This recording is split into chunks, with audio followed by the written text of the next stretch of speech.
All right, what we have here is my fourth TD165 that I'm going to modify and bring it up to snuff.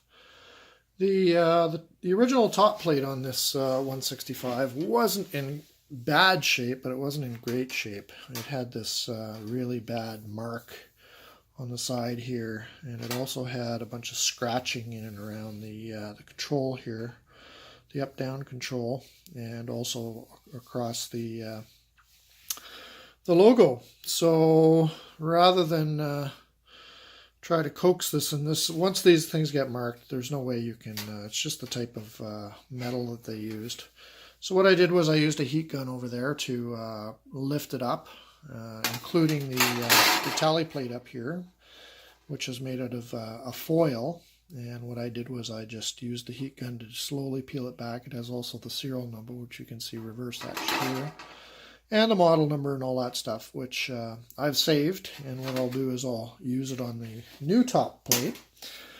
I had this from a previous project, and in fact you can see the newer 165 turntable that I'd replaced this top plate with. This was done in a vinyl wrap, made to look like carbon fiber. And it's actually in really, really good shape. After I pulled it off and everything, just got to clean up.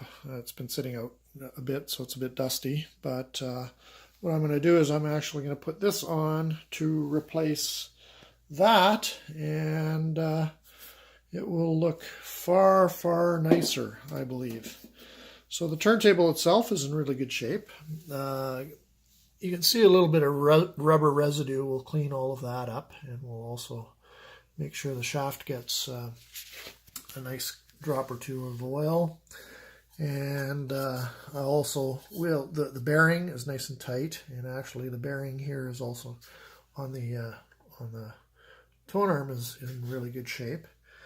So what I'll be doing is cleaning out the oil out of the bearing well and putting in fresh stuff, because when I pulled it, it looked old and kind of dark. So we'll put a light machine oil in there, good quality that I always use on my Thorens turntable, and it has a good track record.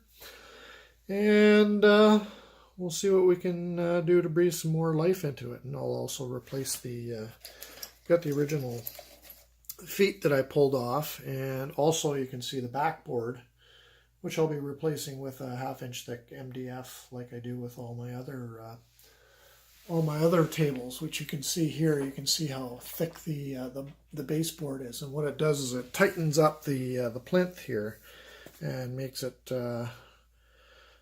much sturdier. Sounds a lot better.